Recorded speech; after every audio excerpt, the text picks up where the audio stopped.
Hola, bienvenidos a un episodio más de A Nadie Más Le Importa. Y en esta ocasión tenemos una invitada muy especial para hablar de un tema delicado, complicado, tabú, un tema que nos atañe a todos, que en alguna vez o en muchas ocasiones durante nuestra vida nos viene persiguiendo, nos apalea y todo por falta de sabiduría. ¿Y quién mejor que aquí, que está con nosotros, Ileana Zamacona? ¿Cómo estás? Hola, bien David, ¿cómo estás? Gracias por invitarme. No, gracias a ti por venir para hablar de estos temas tan importantes que causan tanta controversia en nuestro país y entre los mexicanos. Bien dicho. Y bueno, vamos a empezar con una parte que me encantaría saber y compartir con todos. ¿De dónde viene esta inquietud? Pues la primera, o mejor dicho, la razón original, la que más platico, la que más vende, es que llegué a deber mucho dinero. Llegué a deber, por segunda vez además, casi $1,000,000 y la mitad estaba en tarjeta de crédito. Más de la mitad estaba en tarjeta de crédito y créditos personales y un automóvil, ¿no? Entonces, era la segunda vez que yo caía en esos grados de deuda. Y estábamos, en ese entonces yo estaba casada, era deuda compartida, pero yo ya venía, era mi segunda deuda para mí más o menos de esa cantidad. O sea, yo la primera la había hecho soltera, tenía entonces como 22, 23 años. Bien, estaba bien chiquita. Lo bueno, o sea, lo contradictorio es que me iba muy bien el trabajo. Entonces, pues no tenías cultura financiera. O sea, para que no, el tema de dinero no es falta de dinero, de verdad es falta de cultura financiera. Entonces, me endeudo la primera vez, haz algo con quita, no lo hagan, no lo hagan. O sea, pierdo totalmente es hasta la fecha que no tengo historial crediticio por esa situación, por entrar en quita. ¿Quita es? Quita es el derecho que tenemos a no pagar las deudas, pero ese derecho dice, o sea, ese derecho nos deja no solamente pagar el capital. Y lo puedes pagar y tal cual, pero paradójicamente para el puro de crédito es peor que pagues en quita que si no pagas. Entonces, pagar en quita es este derecho que tenemos de no pagar la deuda y pagar solamente el capital, pero las consecuencias que trae eso es muy malo para tu historial crediticio, muy malo. Es como cuando llegan estas cartas de renegociación de los bancos. Ajá, y ahí es muy importante que pregunten cuando es la renegociación si es quita o es reestructuración.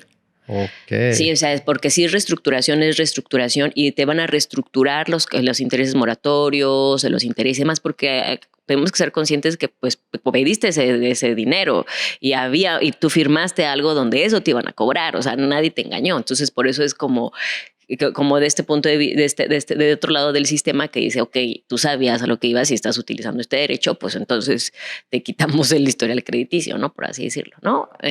Entonces, entrar en quita, para que tengan muy visto esto, es entrar en quita o entrar en reestructuración. Entonces, eso lo tienen que preguntar con su banco o con las personas que estén haciendo este proceso, que generalmente ya pasan a los despachos de deuda, ¿no? O sea, que también es un gran tema. Entonces, esa es la primera vez entro, yo ya no tengo historial crediticio. La segunda vez ya estoy casada y veo otra vez ese grado de deuda, pero ahora por 2. Entonces digo, va a haber una tercera vez. O sea, esto queda claro que va a haber una tercera vez y no, el problema soy yo, ¿no? Si esto no se soluciona. Entonces, en ese entonces, que fue hace como 10 años, no había nada del tema de finanzas personales. Estamos, mi ex y yo, en uno de desarrollo personal, porque yo soy fan del desarrollo personal. Le debo mucho. Hoy mismo lo veo, le debo mucho. Entonces, estamos en un proceso y todo, y pasas a escribir tus deudas y las veo así en un rotafolio en rojo. No las había visto en realidad. ¿Cuánto era? No me había dado el golpe, además enfrente de 40 personas y así, ¡oh! 1,196,000. Yo, ¿qué? O sea, ¿por qué no he viajado a Europa? ¿Por qué no tengo una casa más chida? ¿Por qué tengo el mismo carro? ¿Pero por qué si tengo esta deuda? Fue lo primero que pregunté. O sea, lo primero que fue, no he viajado a Europa. O sea, ¿por qué tengo esta deuda, no? Entonces, ahí primero fue el primer shock, ¿no? De ver ya todo el numerote, que afortunadamente estaba precisamente en un lugar para ser contenida y que se está en gran invitación, que también a todos los que están en tema de deudas. Lo bueno es de que tu mente no ve si es deuda o es generación. sabe que eres capaz del 1,196,000 porque me lo gasté, ¿no? O sea, entonces de la misma forma que te lo gastas, también lo produces. Entonces, algo que podemos los deudores en rehabilitación, porque yo me identifico como una deudora en rehabilitación totalmente, es justamente decir esta parte de, ok, sí debo mucho, pero también soy capaz de generarlo. Porque a veces muchas personas tienen el punto de vista de que, ay, no, tarjetas de crédito guácala, o sea, y créditos guácala, o sea, porque no se pueden controlar. Entonces, pues no es nada loable, ¿no? ¿Sabes? O sea, entonces, sí. O sea, y además finalmente no aprenden a utilizar algo que son las deudas, los créditos que finalmente son de apalancamiento y cuando son sanos son buenos. Entonces, pues así empecé y me voy dando cuenta que no había ningún coach en finanzas personales. En ese entonces solamente estaba Robert Kiyosaki, que no es que no me gusta Robert Kiyosaki, pero ya está muy pasado de moda, no aplica para México. ¿No? O sea, entonces está padre lo de la cara de la rata, gracias, sí, o sea, pero ya no hay más allá de que daba Robert Kiyosaki. Entonces yo ya llevaba con muchos procesos de coaching y pues fue como encaminarlo a finanzas personales. Paralelo me pongo a vender seguros, que pues vender seguros es un negociazo para quien lo hace bien, o sea, para quien aguanta los años que son. Y cuando empiezo a entrevistar a las personas, que es algo muy común en sus hábitos de dinero para ver qué tipo de seguro van a comprar, pues ahí me voy dando cuenta que tenían las mismas situaciones que yo, que había, o sea, que estaban muy bien hasta que hablaban de ciertas cosas, empecé a ver así como su corporalidad, ¿no? Etcétera. Y dije, ok, se comportan de una manera como interesante con ciertos temas, ¿no? Yo ya estaba muy clavada, ahí sí, para ese entonces en Jim Rohn, que por ejemplo Jim es un filósofo financiero, ¿no? Que falleció en el 2009. Entonces empezó a tener como un poquito más noción de, o sea, hay que tener sabiduría, como hace ratito dijiste, o sea, claro, o sea, hay que sabernos mover de manera diferente. Y comencé, y un día empecé a ver cada vez más cosas y más cosas en mí. Y se me ocurre anunciarme en un grupo de chicas, ¿no? Aquí en Querétaro, así de, oigan, pues voy a dar sesiones de finanzas personales. Ya tenían un poquito más de control, o sea, ya sabía un poquito más de cómo llevar a la gente. Ajá, eso es lo que yo sé, según yo. Pero las voy a dar gratis, ¿no? Porque si algo yo aprendí es que para los que quieran múltiples fuentes de ingreso, empiecen gratis y ya después te comienzas a foguear, ¿no?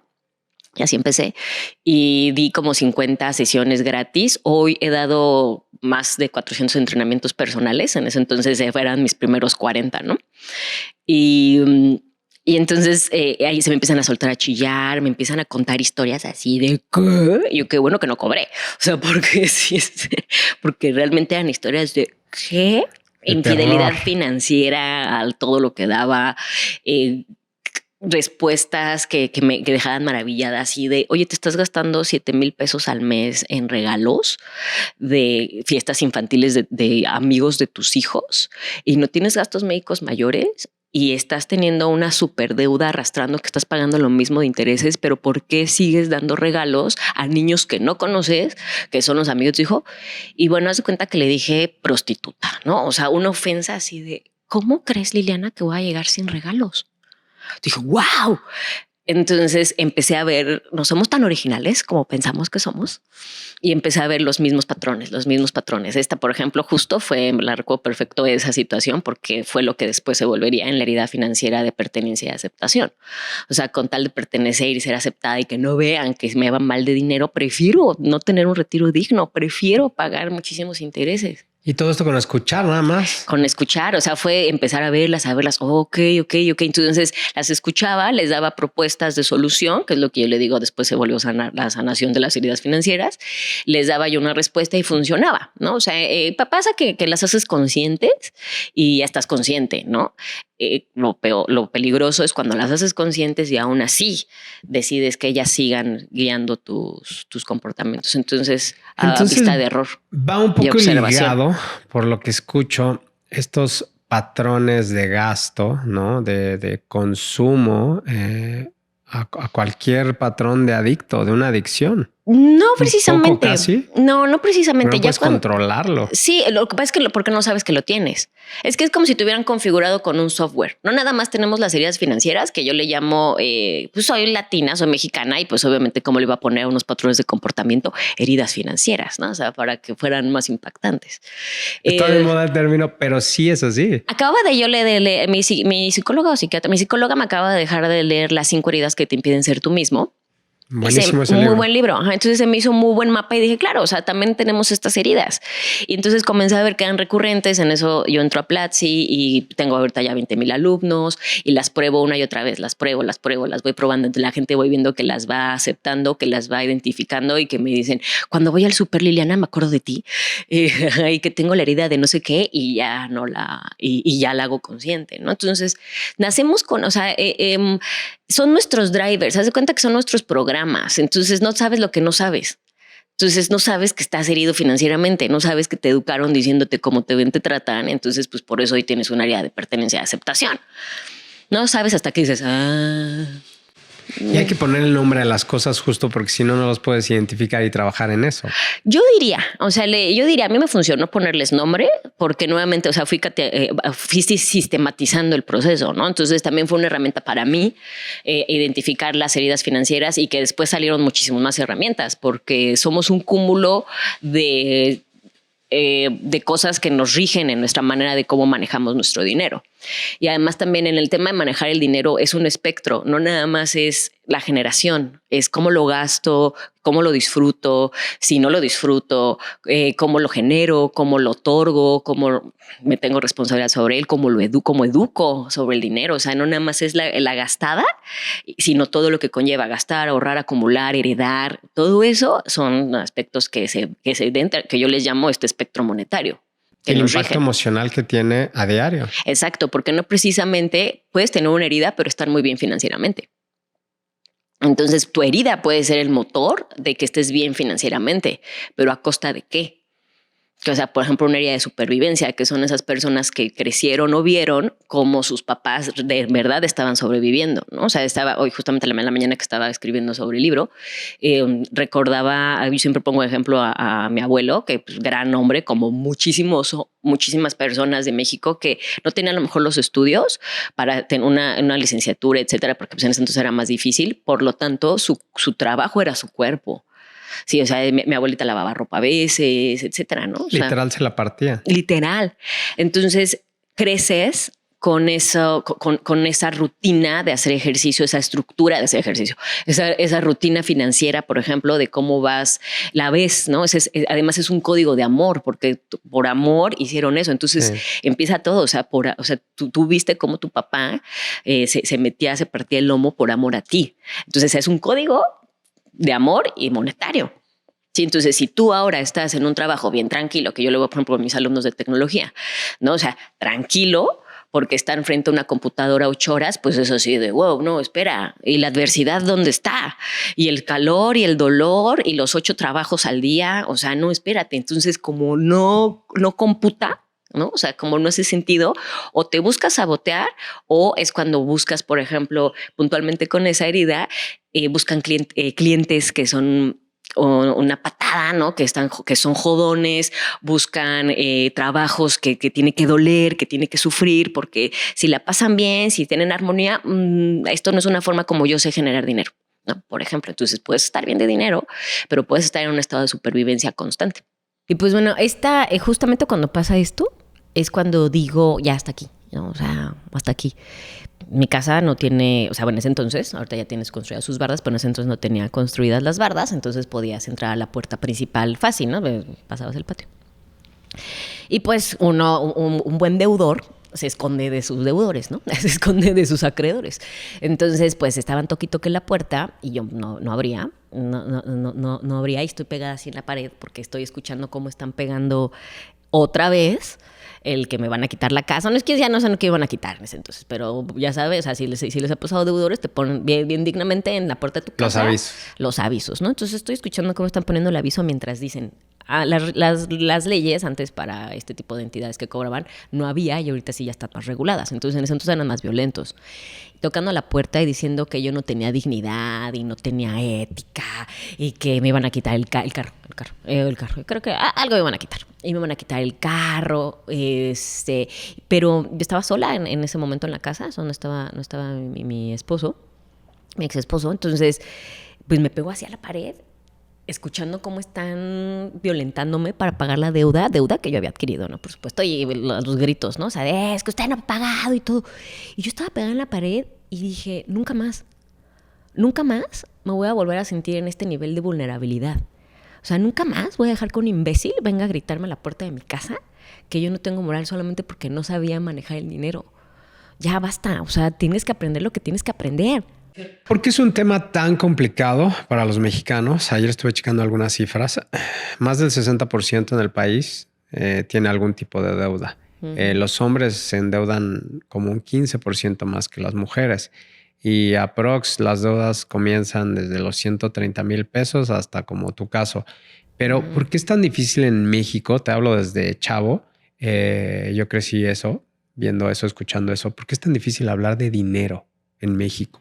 Pues mira, empecemos con el manual de Carreño, que fue un manual que dictó la conducta desde 1930, algo así, 1920. Y el manual de Carreño dice 4 cosas muy importantes. No se habla de política, no se habla de sexo, no se habla de religión y no se habla de dinero porque es de mala educación. Yo lo he visto... Hasta eslogan suena. Sí, yo lo he visto y de hecho hay gente que... Es que es de mala educación hablar de dinero. A mí me da mucha pena que me estén preguntando cuánto gano. Yo nunca le he preguntado a nadie cuánto gano. O sea, no te lo preguntan, es de materia de inversión. O sea, luego se van porque pues, a sus condicionamientos, ¿no? Y yo lo que notaba en estos años cuando lo leí, me acuerdo, sí es cierto. Empecé a notar que la gente con 3 cubas encima te hablaba de sexo, política y religión, pero jamás de dinero. Lo veía también, por ejemplo, en mis reuniones con mis amigas, que podían hablar de la intimidad del marido, de la suegra, hasta que es lo que se iba a morir, pero entraba una llamada que sabías que eran los bancos y, es una llamada desconocida, es Bancomer, ¿a quién quieres engañar? ¿No? Tienes razón. O sea, no hay este espacio para hablar no puedes decir que estás estresado por dinero, no puedes decir cómo le vas a hacer, o sea, para empezar, nuestro círculo cercano, pues rara vez saben de dinero. Claro. O sea, a ver, tus mejores amigos realmente saben cuál es tu situación financiera. O sea, no la saben, o sea, no saben si estás viviendo estrés, etcétera. O sea, yo, por ejemplo, tengo un círculo muy cercano de amigos donde nos apalancamos de dinero todo el tiempo y estamos muy cómodos con eso. Préstame 10, préstame 20, préstame 15, te los pago en 15. O sea, estamos... Pero es muy diferente con otras personas. Pero qué padre, por ejemplo, esto que hablas. Y es algo que lo que mencionamos hace unos minutos de hablar el mismo lenguaje, ¿no? O sea, necesitas llegar con este círculo de personas que ya tienen esa sabiduría, porque si no es bien complicado. O sea, ¿cuánta gente no vive de prestado en México y no cumple? Esa es otra. Uno de los datos bien importantes es que los deudores no cumplen y que el 61% de las personas que tienen deuda vuelven a recaer. Sí, claro. Y que es un ciclo interminable. Porque es un formato también de cómo hacen dinero. Ahora, no nada más para que se quiten no nada más, si todo fuera hacer presupuestos y hacer gastos ordenadamente, no estaremos aquí. Somos mucho más que todo eso. Para empezar, somos un país lleno de culpa, ¿no? O sea, porque somos el pecado original desde que nacimos, ¿no? Entonces, somos un país lleno de culpa donde entre más culpa y vergüenza tengas, check, ¿no? O sea, has ganado mucho, ¿no? Entonces, si tenemos culpa y vergüenza, eso también se va al placer, que es tener dinero.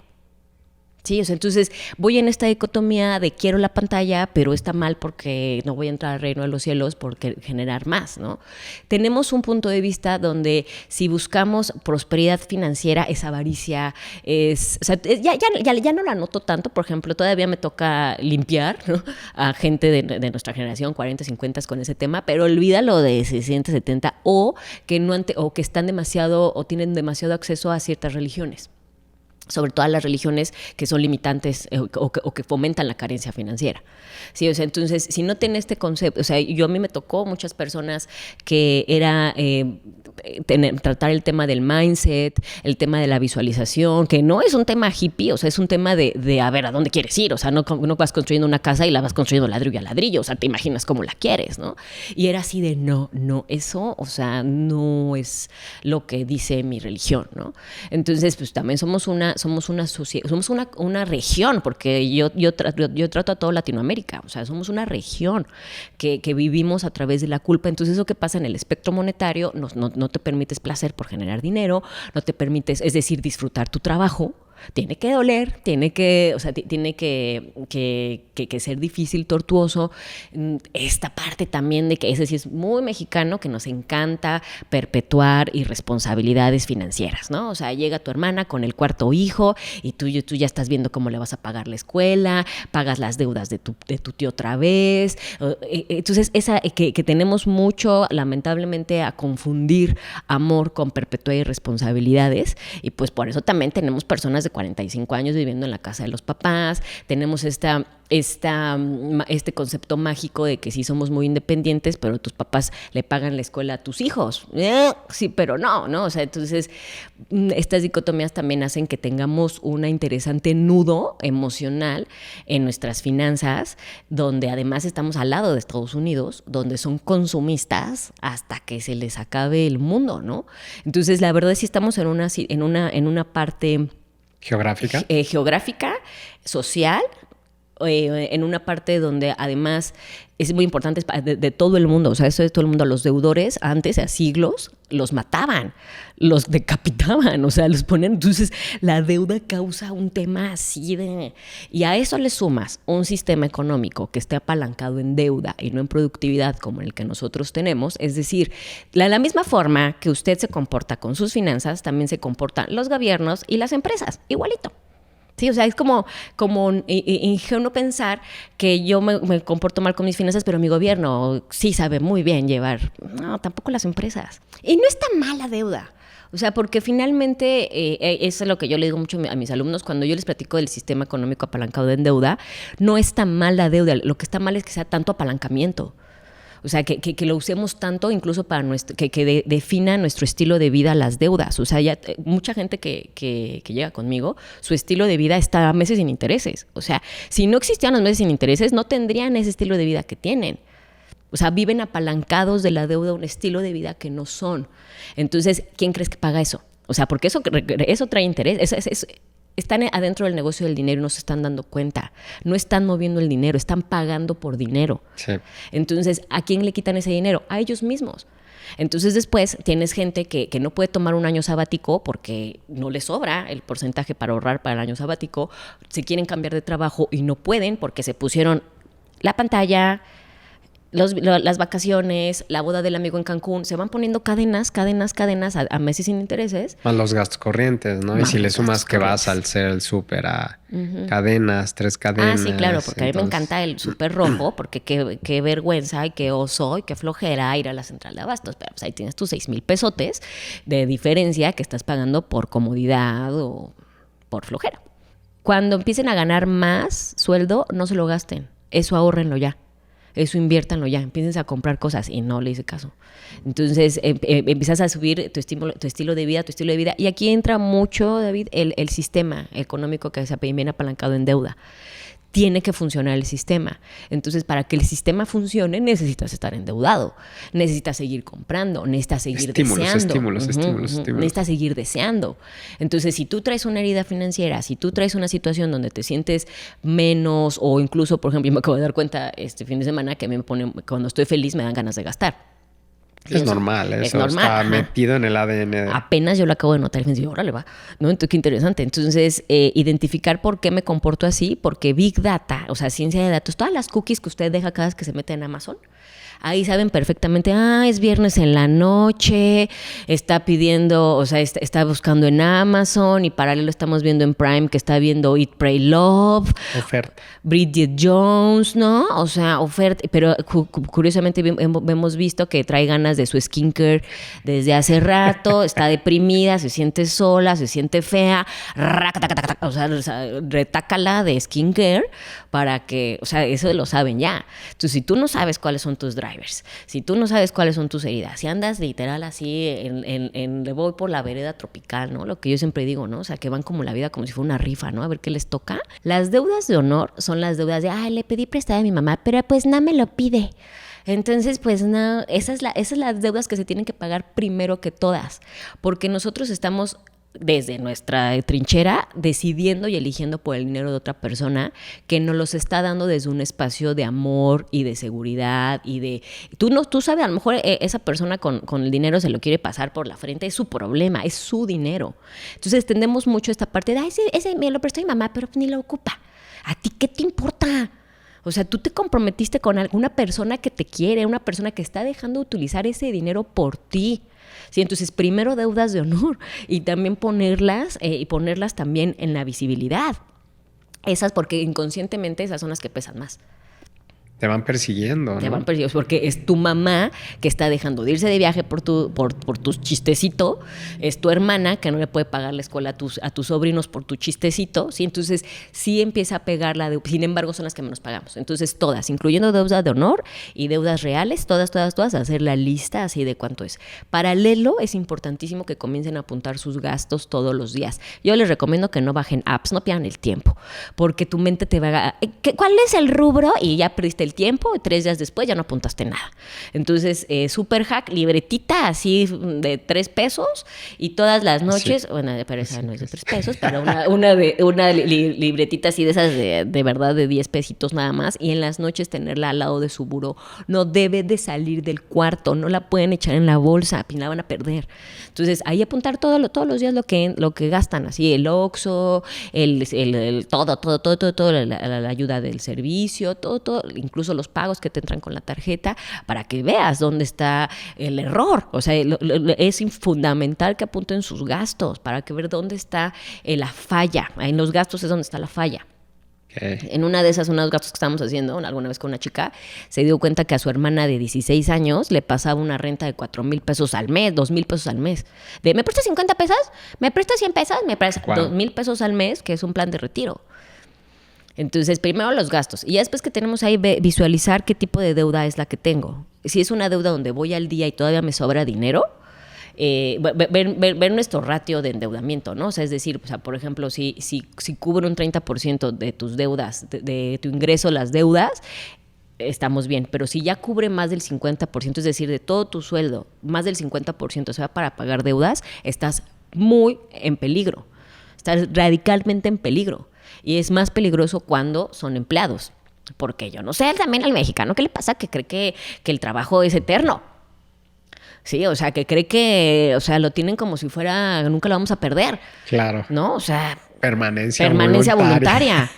¿No? O sea, también tienen este idilio de que el trabajo, odio mi trabajo, odio a mi jefe, pero es para siempre. No.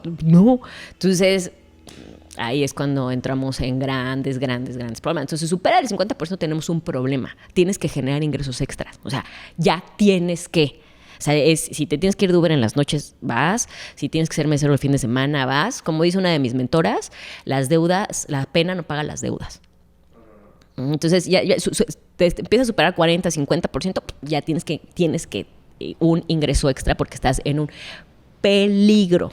Pues miren, ahorita ya las heridas financieras las he usado tantas veces y las he promovido tanto como una herramienta que en septiembre, el año pasado, como por julio, fui invitada al International Finance Conference en Durango.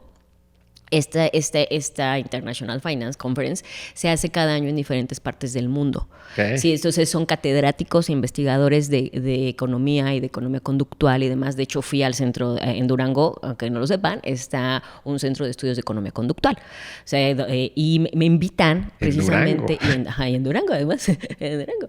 Hermosísimo lugar, por cierto.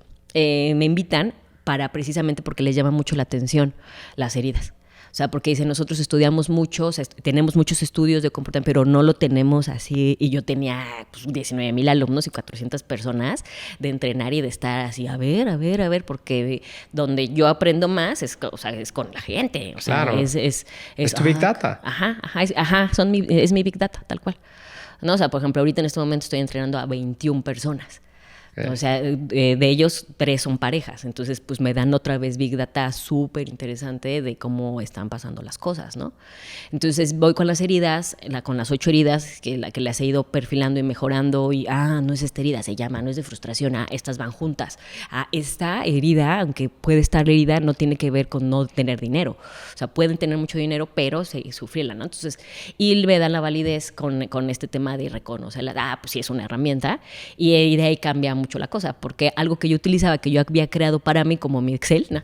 Resultó que pues empezó a tener ya ser de mucha más ayuda. Entonces eso, ahí empecé a escribir el libro precisamente de las 8 heridas financieras, y no nada más fueron de México, ya fueron de Latinoamérica, que también. Entonces se hacen las 8 heridas financieras de Latinoamérica. Y estoy en ese proceso de construir el libro. Yo tengo mi propio contenido de que yo genero por precisamente tanto tiempo que veo, o sea, tanta gente que acompaño, porque esos son los los 400 que les estoy diciendo son los que cobré. O sea, todos los que me escriben por Instagram, los que ayudo, porque yo soy un pan de Dios, la verdad, soy súper generosa y me conmueven mucho ciertas historias, y pues ahí estoy yo grabando audios, ayudándole a las personas en lo que puedo. Ya la verdad ya no puedo tanto, ya tampoco, ya no estoy tan en ese espacio, pero ahí fue cuando empecé a ver más la gente que se me acercaba. Soy speaker, entonces la gente que se me acercaba a las conferencias, me contratan también en empresas para dar pláticas de finanzas personales, porque a sorpresa, el mexicano le destina 14 horas a la semana a pensar en sus problemas financieros, y pues ¿dónde crees que son esas horas? ¿No? Son laborales. Entonces, también, aunque no lo sepan, muchas personas, muchos de recursos humanos revisan el buró de crédito para ver si, o sea, por ejemplo, alguien de compras, tienen que revisar el buró de crédito. O sea, si tiene sus deudas, porque alguien muy endeudado es muy probable que busque un trabajo por un sueldo mejor. Lo dice la estadística. Entonces, pues ya también lo están buscando. O sea, ya también están utilizando el buró de crédito. ¿Cuáles son los beneficios? Porque eso también, ahorita estamos hablando de pura preocupación, de puro estrés, de ese estado, ¿no? Que es bastante, ese círculo vicioso del que parece que nunca vamos a salir. Pero ¿qué pasa cuando pasas del otro lado? Es la soberanía financiera.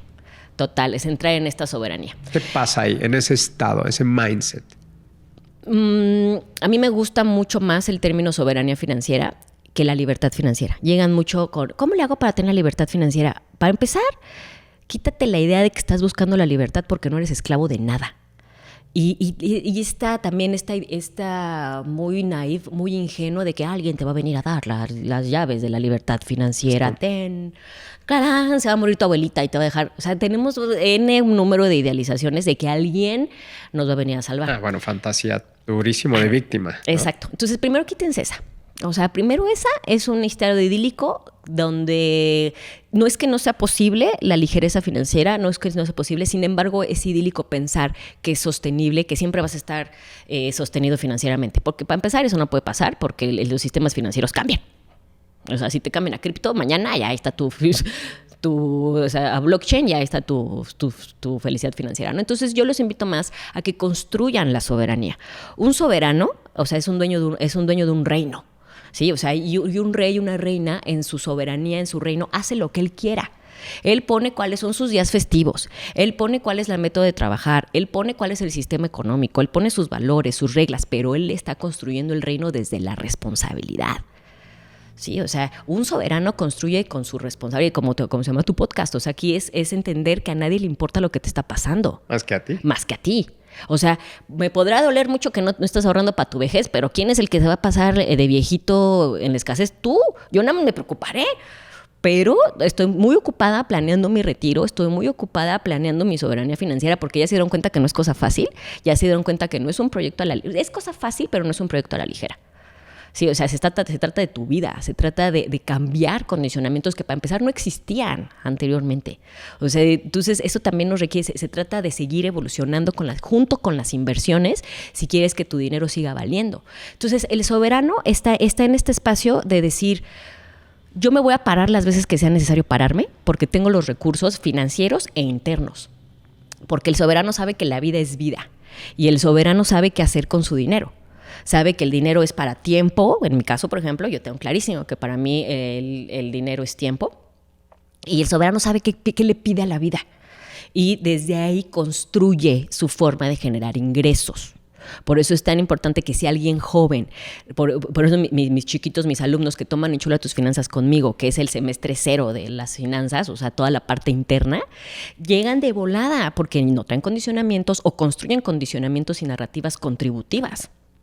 Y desde día 1 se relacionan y dicen, a mí me gusta el dinero y está bien con eso. O sea, no tengo culpa y si la tengo la identifico, entonces boom, para ellos la cosa va más larga. Sí, o sea, que va más rápido, va más ligera. O sea, entonces el soberano entra precisamente en este espacio de que tú y yo, por ejemplo, nuestra generación, cree que alguien tiene que, bueno, tú y yo no porque somos emprendedores, somos dueños de negocio, pero es muy común que crean que alguien les da la receta de hacer dinero y la receta es de 8 a 5, las recetas son igualas, las recetas son, o sea, alguien les da todavía su ingreso, un soberano no. Un soberano construye su prototipo y por eso los chiquitos tienen el tiempo de ir construyendo. Nosotros construimos como nos dijeron que construyéramos y después tenemos que reconstruirnos. Sí. Por eso a los 40 tenemos estas, en realidad quiero ser escultor. Sí, o sea, si tú lo hubieras sabido desde los 20 años y hubieras construido tu soberanía desde ser escultor, otra cosa sería. Entonces, el soberano el soberano entiende que él le da indicaciones al dinero, no al revés. Entonces construye su prototipo, que yo lo pongo todo en tecnología o en cómics, ¿no? Entonces, un prototipo, como cuando construyes un software, construyes un prototipo, un mock-up, ¿no? O sea, entonces, ¿cómo quieres que sea tu ingreso? O sea, quiero tener 3 meses sabático, que en Enchula tus finanzas, por ejemplo, lo vemos, le dedicamos todo ese espacio a filosofía financiera. ¿Cuál es tu filosofía financiera? Hoy tienes una filosofía financiera y es la que te tiene en donde estás. ¿Dónde me pueden encontrar? Me pueden encontrar, estoy en Instagram como @lachinafinanciera, en Twitter como China Financiera, en LinkedIn como Liliana Zamacona. Y pues obviamente yo soy producto del producto, yo le hago honra a que tengo 14 fuentes de ingresos diferentes y bueno, ahorita tengo 9 nada más, así que ayúdenme a seguir teniendo más. Tengo por ejemplo el programa de Enchula tus finanzas, que ahorita estamos cerrados hasta nuevo aviso. Doy yo los entrenamientos personales, que esos sí son hoy ya me doy cuenta que solo funciona si son mínimo 5 sesiones, que le llamo yo bootcamps. Entonces estoy con ustedes 1 a 1 para diseñar bastantes cosas. Enchula tus finanzas es el semestre 0, Enchula tus finanzas nace cuando fallece mi mamá y todo lo que aprendo de su soberanía, porque ella decide hasta el último día cómo fallecer, o sea, por su soberanía, no por su dinero. Entonces me inspira para crear Enchula tus finanzas, que ya va para 3 años y ha ayudado a un montón de personas. Esta parte de la gestión de inversiones también, me encanta ser inversionista, o sea, me fascina, o sea, esta parte que tengo, cursos para empresas, también pues como les preocupa bastante, ¿verdad? O sea, que tengan este tema, estrés financiero es un tema que manejamos muchísimo con las empresas. Entonces aquí de B2B también, por ejemplo, me hablan de bancos para diseñarles sus cursos de finanzas personales, porque muchos bancos tienen esta parte de educación financiera. He sido vocera, este fue mi 3er año, el año pasado, por 3 veces en Conducef de educación financiera. Entonces, pues ahí prácticamente, y estés pendientes de mis redes porque subo muchísimo contenido de valor precisamente para estos procesos. Hay gente que nunca ha comprado mi contenido y ha sanado simplemente por lo que pongo en redes. Súper. Uh-huh. Pues no se diga más, a buscarla. Y quiero hacerte una invitación para ahora que lances tu libro. ¿Hay alguna fecha o todavía? No, pero estaría bueno comprometerme aquí en público, ¿verdad? Precisamente para ir platicando como el tema de las deudas. ¿Saldrá para este año o al que sigue? Tiene que estar este año. Okay. Sí, eso fue o sea, mi co-writer, mi coescritor sí me dijo que este año. Entonces, sí, tiene que estar este año. Porque yo quiero saber de ese libro. Me interesa muchísimo. Se está poniendo muy interesante. Es que son conceptos básicos y aparte son reales, ¿no? Y con toda tu experiencia de escuchar a tanta gente, a tantos casos, y pues al final de cuentas es tu Big Data, ¿no? Y todos estamos metidos en estos patrones, ¿no? Al final de cuentas todos somos consumidores, ¿no? Claro. El de Creando Líderes Financieros, que es el que a ti te gusta. Ese de Creando Líderes Financieros justamente es para papás, para educar. O sea, ese curso fue de toda la gente grande que ha venido conmigo y que lo que le hubieran enseñado sus papás. Sí. Para que precisamente estuviera en paz. Ese también debe de estar como en 2 meses aproximadamente, pero te va a encantar. O sea, que hay que buscarte. Sí, búsquenme, por favor. Pues muchas gracias, Ileana. Fue un placer y qué interesante plática. En serio, uno de los temas, pues, complicados en la sociedad mexicana. Hay que aceptarlo. A la gente no le gusta hablar de dinero. No. inversiones, de finanzas, pero es el tema que a todos nos mueve, ¿no? Al final de cuentas, todo el tiempo nos estamos vendiendo, generamos ingreso y luego el ingreso hay que ver qué se hace con eso. Y es bonito, o sea, es bonito. O sea, cuando tú pones a la parte de generar dinero como una expansión tuya, una consecuencia de una expansión tuya, toma un sentido diferente. A mí se me ha convertido en una aventura, ¿no? A veces te va bien, mal, pero está padre. Y lo hable también. Exacto. Pues muchas gracias. Gracias a ti, David. Muchas gracias por venir aquí, en serio. Y nos vemos pronto. Nos vemos pronto. ¿Sale? Encantada. Chao.